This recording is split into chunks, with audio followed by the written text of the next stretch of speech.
Welcome into This Is Not a Serious Hornets podcast. I'm Doug Branson. I'm joined by my co-host, as always, David Walker. We're also joined by the host, one half of the team that makes up the Locked On Hornets podcast, a daily Hornets podcast that you can check out on iTunes, Spotify, or wherever you get your podcast. His name is Walker Mail. We're also expecting the other half of Locked On Hornets, Nada Edwards, to join when he can for this special but unfortunate edition of This Is Not a Hornets podcast. Sad news if you haven't heard. Rick Bonnell, longtime beat writer for the Charlotte Observer. He's been covering the Hornets almost since they came to Charlotte. He passed away. We got that news yesterday. It was shocking. It was stunning. Rick Bonnell was only 63 years old when he passed away.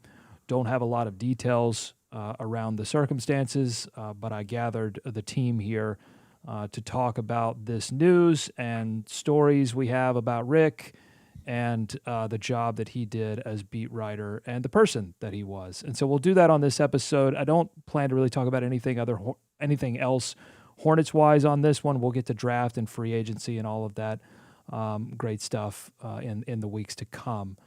But let's just talk about your initial reactions when you heard the news, and we'll start with David. A shock, like everyone else, I think, Doug.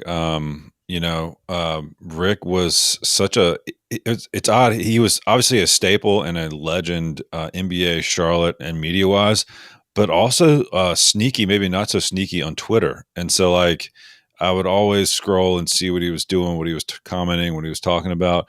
And then I think you sent me that alert, or you sent me the news yesterday, and it was just like out of nowhere. I mean, it was crazy, which these things often are, but I think even more so when it's just, blindsided by it. And to me now, 63 sounds pretty young, and certainly too young, I think. And so it was just, I was shocked like everybody else. Walker, Rick has been covering the Hornets since 1988. In fact, he was brought down from upstate New York. He was writing for the Syracuse Herald, I believe, at the time. In 1988, they brought him to cover the first season, so he didn't cover. He was always, when we talked to him about this is fun, when we brought him on the show, we would always talk about what were your thoughts, when the Hornets first came to Charlotte? He was like, well, I wasn't here when the team actually got the bid. I came, in 1988 for their first season, but Rick Bonnell has been the Charlotte Hornets for so long. What has he meant to you as somebody that's followed the Hornets for as long as you have and just followed basketball here in Charlotte? This one got me just because. I mean, man, Doug, I can speak to it more, I guess, with our relationship with them more than David, you and I, just because we've done intermittent episodes together. But obviously, Doug, you and I hosted for so long. Mm-hmm. I mean, I just go back to how good he was to us, man. I mean, Rick was unbelievably good to our podcast.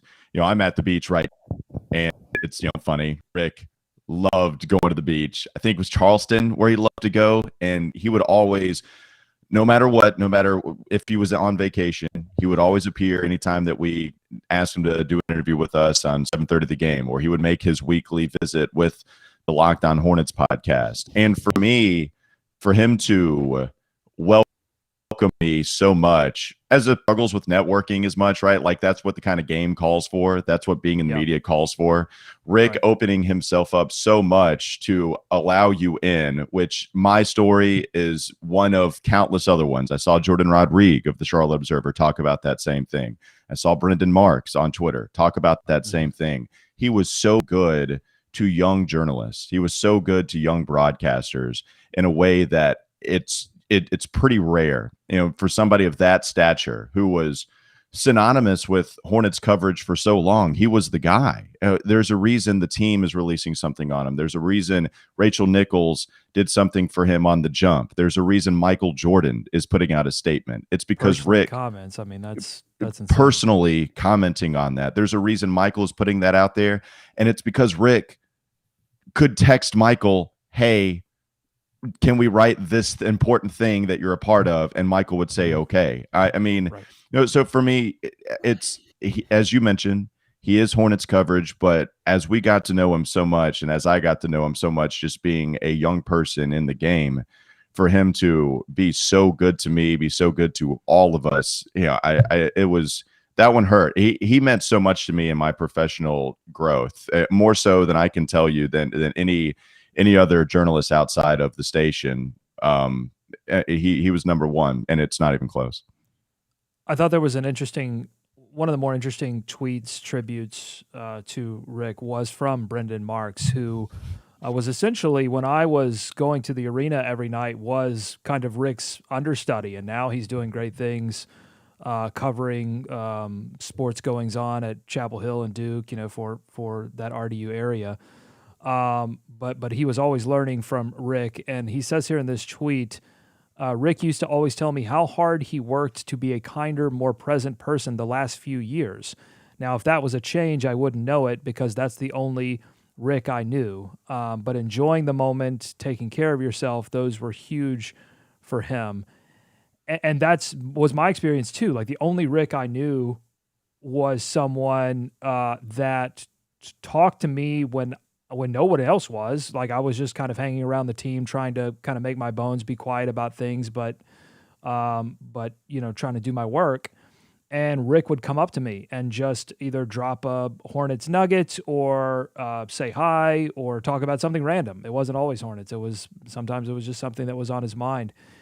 And that was shocking to me. I was like, why is this guy doesn't have to talk to me. There was no reason for him to talk to me in that moment. And then he started coming on the show, and that was a whole nother level. All right, now he respects us enough to give us his essentially free time. It was his time off of work. It wasn't like he wasn't on the clock. He was just coming on our silly little show. And then the next level, Walker, was that then Rick started to like understand our show, and then he played. He got it. Dude, Rick was so good at getting the show, and it didn't matter what kind of random Doug Brown joke you throw his way. Right. He always had damn quick for you. I mean, that we would talk about that anytime that he would leave the show. Bonnell Burns. The Bonnell Burns, man. They were there, and he embraced it. And by the way, for not that anybody thought that was premeditated, but that really was all. And Walker's at the beach right now, so he's getting that sweet beach Wi-Fi. We'll see if we can get him back. But yeah, I mean, that's what I'll remember about Rick, his social media presence. Rick was an interesting figure, David, in that he was an old school newspaper cat, but he really, I don't know when it took place, but it seemed like he embraced podcasting. He embraced radio. He embraced that diversification of his skill set in a way that some other old school newspaper cats do not. And he's in an industry that he would even admit was not like totally in the healthiest position. Like, newspapers are not, in sort of a growth spot right now, but he was one that was willing to branch out and do those things and be on social and be on Twitter and go back and forth with people occasionally. I thought that was really interesting about and it felt real, right? It felt authentic. It didn't feel like he was forcing himself into something that he, wasn't representing himself in a real way. And I mean, I think he was the first big get, for us in our version of the show way back when.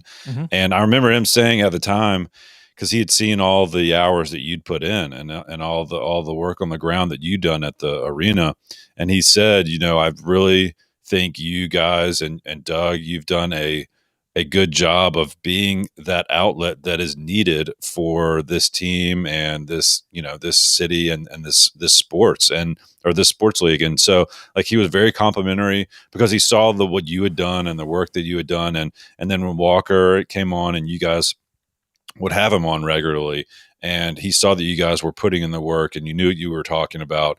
And then he was just kind of part of the show family. I mean, that's he really was. And to Walker's point, and to you, like he would go back and forth with you guys on Twitter. He would, and it wouldn't be just a reply. Like he would see something and think of Walker or think of Nada or think of you. And kind of, I really think he enjoyed that aspect of it. I think he enjoyed coming on talking with you guys a lot. And he folded that into his daily Hornets being, I mean, like you said, it wasn't part of his day job, so to speak, but he enjoyed that outlet and being, probably having some place to, crack some jokes and look at things a different way that he maybe couldn't do in his writing. But I thought, he was obviously a huge part of what you guys presented to the audience, and because he was such a staple. I mean, that's who he was. Well, he respected hard work. He respected people that took this thing seriously. That's why we never connected. I think. He respected people that took it seriously, but he also understood that I was doing the work, but also you can't legitimately take things unseriously unless you do the hard work. You have to do that first, and then you can do your shtick. And so I think he understood that, and that's why he played the game with us, because he knew we were also watching the games. He knew we were also, looking at all of the post-game quotes and trying to dig out the stories and trying to create and trying to find narratives and tell the story of the Hornets season. Like he saw, I think he saw that. And I'll say on the flip side, I didn't understand what a beat writer was really until I got in and saw what he did and how hard he worked. And I'll say that, like, honestly, because I didn't know Rick, it's just that I won't say that I didn't respect him before. I just didn't know what his deal was.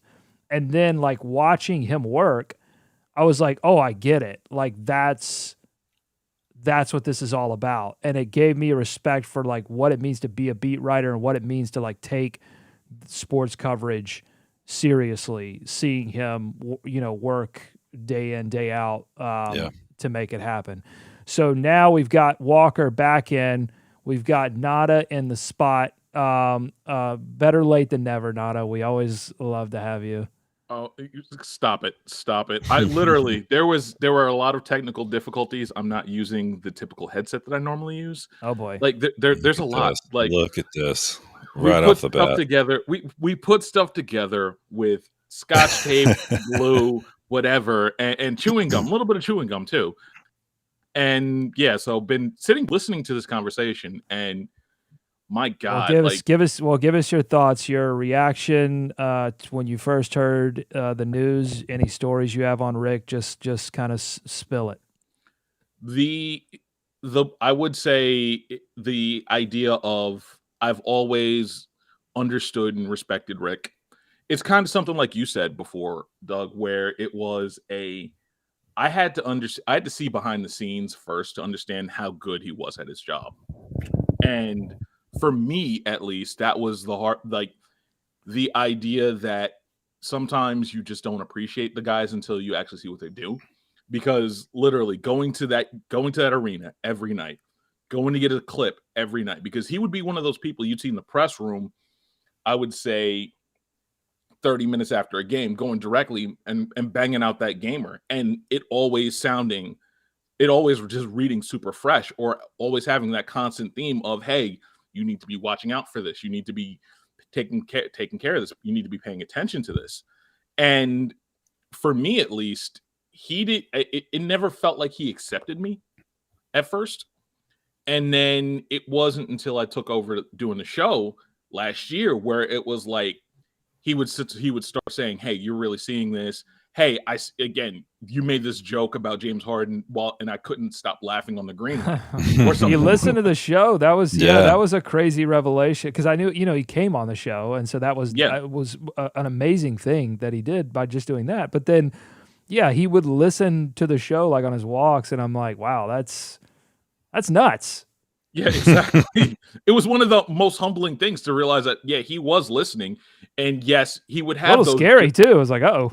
Yeah, exactly. Because you knew, okay, you had to make sure that he was absolutely like, you had to make sure that, okay, I don't want to be wrong, because the first thing the minute you have Rick on is he's going to clown you for this bad idea. Mm-hmm. Mm-hmm. And, or either whether it would be on the show or on Twitter or something along the lines of that. But just the sheer amount of work that he did, man. Yeah. And just how much he liked the craft and putting it all together and always having a suggestion for you. And quite honestly, one of the biggest things that I was looking forward to coming back to Spectrum next year and talking to Rick and getting to know Rick better. And like, that's the thing that sucks the most about this, is that I'm not going to have the chance to have those conversations anymore.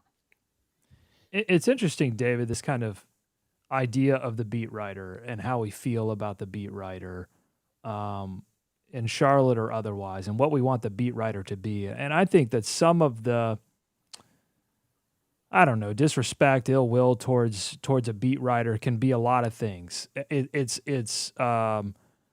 We want the beat writer, we give the beat writer too much credit and not enough credit. We want the beat writer to like go in and change the team somehow by these articles that they write, but then we don't give them enough credit for actually going and finding out about these stories. And it's not, and some of it's not the fault of the readers necessarily, in my opinion, because like, if this is what's tough about being a beat writer, and you kind of almost have to accept this when you take the job, or really, and a lot of journalists, not just beat writers, but a lot of journalists, if people knew how you did your job, you wouldn't be doing your job well enough. Like, you need to keep some of those things to yourself and find that. I thought Oshburner from NBA.com put it really well, saying that,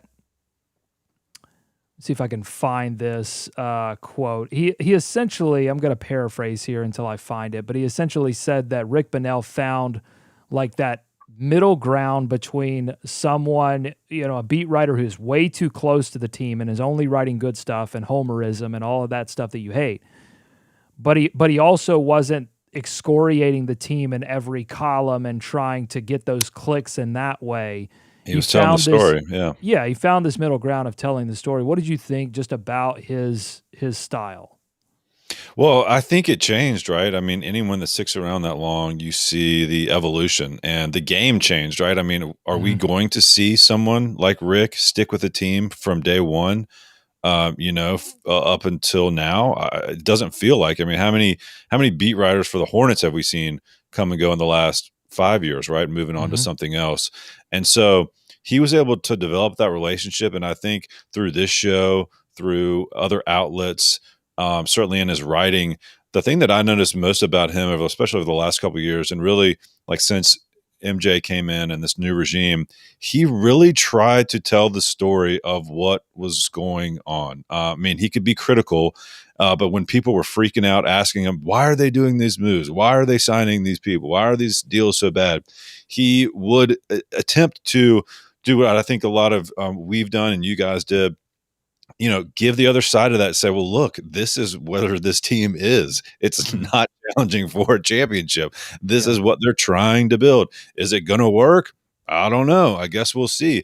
But I thought he was really fair in that aspect. And then when it didn't work, he would call it. I mean, say what's what. And so for me, his style changed as it needed to. And I thought that he provided such a great insight for people that paid attention to the team, right? Like, of course, it was great for everybody that was checking in on the Hornets midway through the season and hadn't watched any games. But I think for folks like us that are following from day one, he was there the whole way. And he was talking and explaining things in a way that, of course, the person that wasn't paying attention could understand.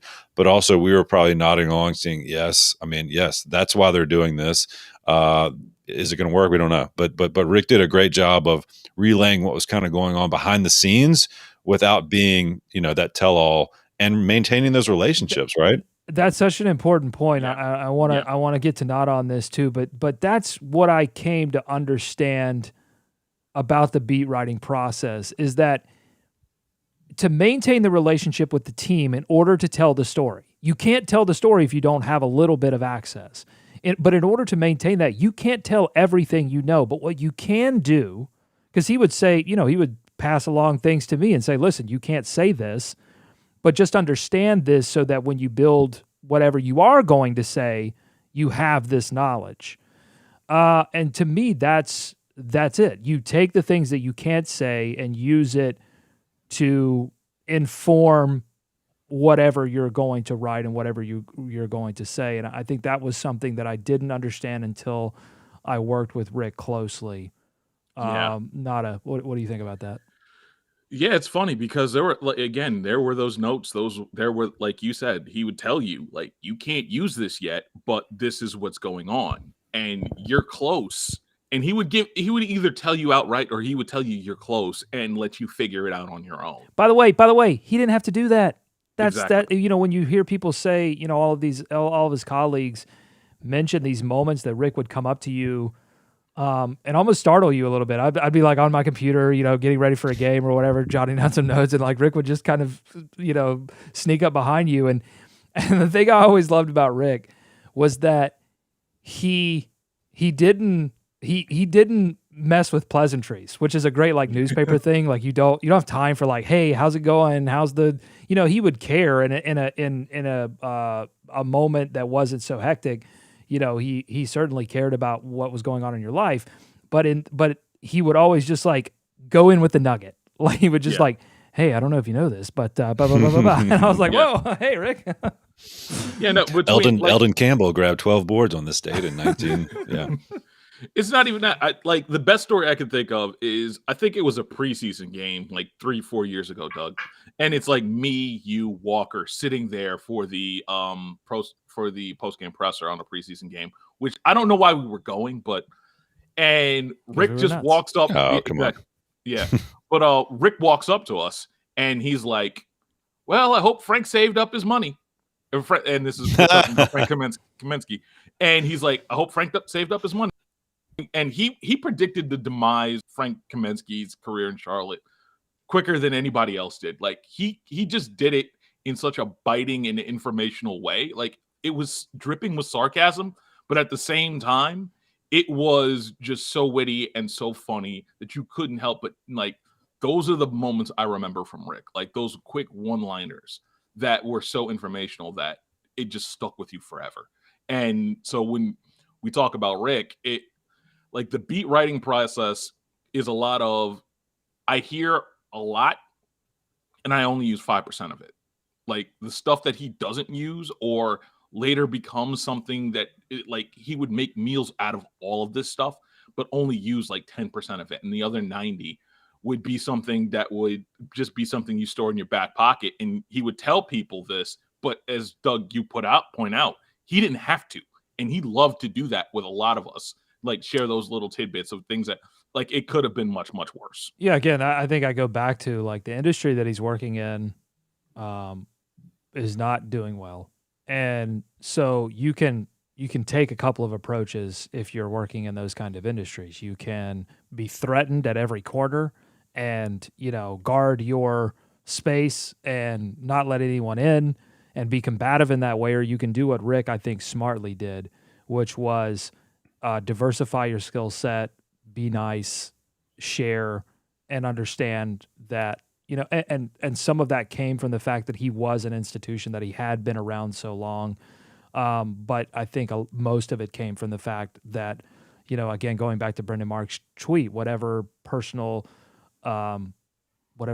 change occurred to put him into that position was obviously it benefited him, it benefited us.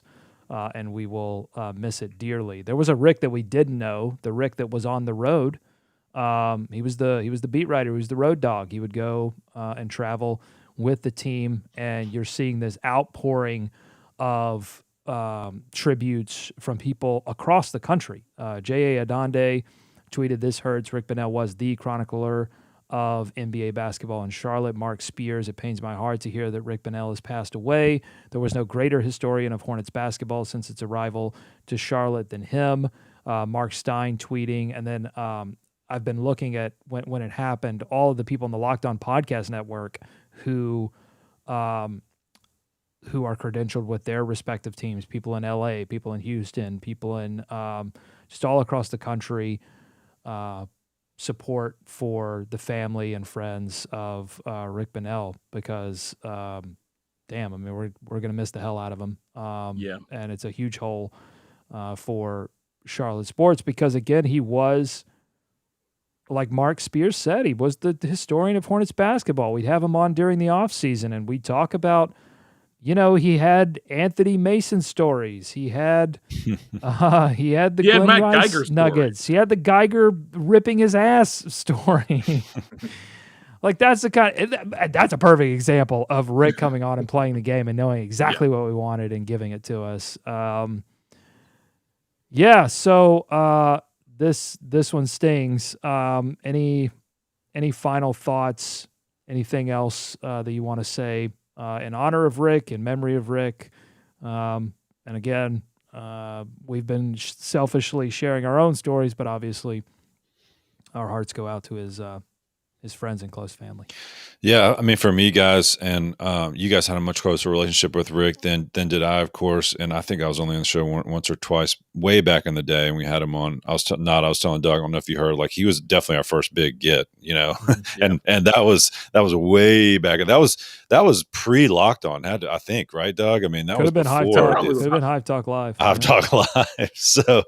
So he took the time to do that, which was incredible. And I'm sure we'll see more of this as the season approaches and stuff. But some of the statements and the outpouring that came out from the team yesterday really resonated with me. And because it was, Rachel Nichols mentioned he's been here from Muggsy Bogues to LaMelo Ball. And you saw some of the statements from guys like Terry Rozier, Cody, and even Marvin, who across the NBA, there's probably no one with more respect out there as a player than the veteran like Marvin. And to a man, it was like, Rick was one of the first guys to talk to me when he got here. Terry was like, I thought it was going to be the same old interview, but it was really a personal approach, more like a conversation, more like welcoming me to town, welcoming him to Charlotte, which is, I didn't think about that aspect of it. And I didn't think, that Rick maybe would have had that. I don't know why, but on a guy like Terry Rozier, who's coming here, and you think about when he came, a different face for the team, and Rick had that conversation with him, made him feel welcome, and kind of extended the hand of Charlotte to him as the first person. And I think that's something that you don't think about often because, like you guys said, he probably didn't write about much of that, if at all, like these first conversations he's having with these guys. But it's that first impression, and that's what leads him to have that relationship with these guys down the road and throughout the season. And so he can ask the tough questions on a night when they lost or they won or whatever. So that was a cool thing to see from the team. And I know they had him outside the arena yesterday up on the screen, and I'm sure we'll see more as the season gets closer. But so many aspects you don't think about, and that was one for me that was impressive and cool to think about him being that guy that is with these guys when they get here, and in Marvin's case, even after they leave. So that was cool. And Clifford, I mean, he maintained a close relationship with Steve Clifford as well. This is tough because it was like Rick Bonnell was beat writing 101 and masterclass of beat writing because he adapted his craft as he went along. And David, you brought up about all the stuff that he had maintained all these relationships. And like when we start thinking about that, it's just like the all-encompassing thing about Rick Bonnell is that he is the institution. There are two institutions when we talk about the Charlotte Hornets when you think about it. Steve Martin, and the other one is Rick Bonnell. And only one of them is here, unfortunately, to tell the entire story of the Charlotte Hornets from brick one. And for me, the archive of Charlotte Hornets history is now going to be told by people like us, which is kind of intimidating and very, very scary at the same time. So it's just, there aren't enough words to describe what Rick Bonnell was to the Charlotte Hornets, what he was to Charlotte. He is just everything to it. And this new dawn is just, I don't know, man. I just lack the words at this point. Right. Several people have called him an institution, and I think, when you have a franchise in the Charlotte Hornets that has meant a lot of different things to different people, and we don't have jerseys in the rafters, we don't have a lot of things that stay with this organization for a long time. That's kind of sports, but also when you have a franchise that doesn't have a championship legacy in the way that some other franchises do, then there are things that do stay the same. Steve Martin stayed the same for a long time. Rick Bonnell was Charlotte newspaper journalism for the Charlotte Hornets for those many years. And so that's, that and his work ethic and his product made him an institution. And we'll certainly miss that. We'll miss the personal moments. And, Rick was someone who found what he loved to do. He gave it everything he had. I think that's what I'll take with me. And he let other people in. He shared that experience. That's unique. And that's honestly, it changed the way I thought about my career. It changed the way I thought about what we do here. So for that, thanks, Rick. I appreciate it. And I'll miss you. So that's all I have.